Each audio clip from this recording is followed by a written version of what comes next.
So today I'm out here looking for hydrangea that are ready to be dried and kept for the winter. This is actually endless summer hydrangea, and you can see one of the clues that they're ready to be picked is that you start seeing changes in color. Now the whole thing doesn't change color. The side that's toward the sun has turned sort of this kind of burgundy color, and you notice that the part that was drooping down that wasn't in the sun is kind of a bluish green color at this point. I also look to make sure that they're not too, I guess too pliable, too soft. They dry better if they've dried slightly on the plant. I think these might be ready, so I'm going to pick some of these and bring them in. These hydrangea, which I do believe are from the City Line series, are definitely ready to pick. They've already dried somewhat, but they have a beautiful color. And I did dry some of these a couple of weeks ago, and they retained their color, which is different than the endless summer ones. If you pick those while they're bright blue, that pretty sky blue color, they tend to shrivel up as opposed to dry nicely. But these seem to dry great, so I'm going to pick a batch of these. Now this is the Invincible Spirit, and of course these have already gotten very, very dry on the bush. And these, you can bring them in. I actually made a beautiful wreath out of these one year, and I might try to do that again this year. They have that green color, but they retain the green color.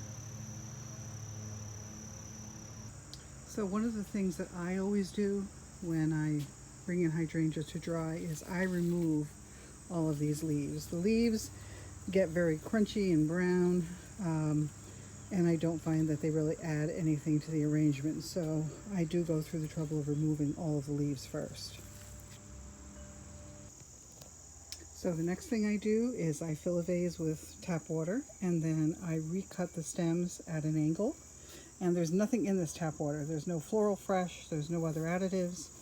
And I'm just going to set up my hydrangea in the water. Then I'll bring them in the house, enjoy them, and about a week or so from now I'll start checking them for dryness, because they will start drying out even in the water. And here is my nice bouquet of endless summer hydrangeas, getting ready to be dried. So here we are. I have 4 different vases of hydrangeas. There's a different type of hydrangea in each vase, and we can watch them as they dry and see what the different types of hydrangea end up drying like. Now the one that is right in front of me right now is the Let's Dance Moonlight, and there's a few brown petals on it, but that's okay. Those can get picked off.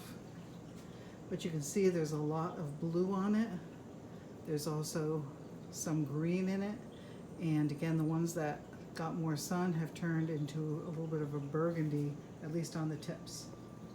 And next to that is a bloomstruck vase. This is the Endless Summer Bloomstruck, which was very purple earlier in the season. You can see now that it has a beautiful shade of blue mixed with burgundy. The burgundy again was on the side that had more sun. The lighter blue is where it had more shade.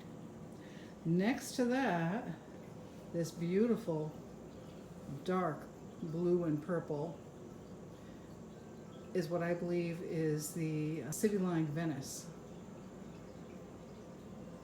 And there's a little bit of that burgundy on the edges, but it's mostly blue. As I did dry some of this a couple of weeks ago, and it retained the color just beautifully. And the next one over is the original Endless Summer. And this has a real mix of blues and greens. And again, where the sun was really hitting it, that side of the individual blossom head has got a lot of burgundy in it. But it's going to be interesting to see exactly how all of these dry and what they look like afterwards. Now, if you don't like how crunchy these get and sound when they dry. There is a method where you can use glycerin and water to dry them, and they remain much more pliable. The problem is you lose the color. They turn brown. So I happen to like the natural color in them, and I like all the variations in color that you get later in the season. So that's why I prefer to use this method. Here is some Let's Dance Moonlight that I dried a couple of weeks ago. You can hear it. It has that really crunchy sound to it. These are completely dry. And you can see that the color seems to have darkened a little bit on them, but they really look very, very pretty. I'm very happy. I wasn't sure when I picked them if they had dried enough on the plant already, but I think our very, very hot summer weather this year helped to dry them a little sooner than they might have otherwise. Here is a close-up view of the Hydrangea arborescens, the Invincible Spirit, and how they look once they've been dried. They've retained this very nice green color, and they're the same texture as the Macrophylla hydrangea, so they can be actually handled in the exact same way. But as I said, these actually make very nice wreaths. So the last step that I like to take when working with my dried hydrangea, once they're all completely dry and crunchy, is to actually give them a spritz of aerosol hairspray.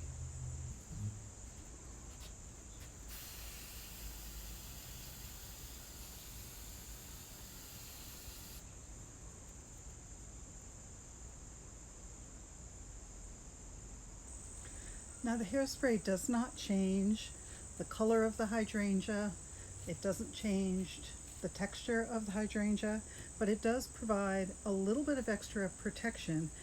Being it's a dried product and it's a little crunchy, and it might, if you bump against it too hard, some of the petals may fall off. It's almost like you've added a layer of very, very fine glue to it.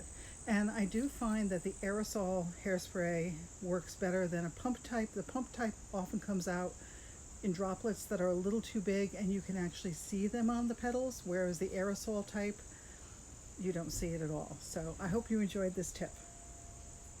I hope you enjoyed this segment on drying hydrangeas, and this time we worked with Hydrangea macrophylla and some of the Hydrangea arborescens. We looked at those, and pretty soon some of the panicle hydrangea, like the little quickfire, are going to be ready to be dried, and I'll show you that when I get to it. Have a great day, and thank you for watching.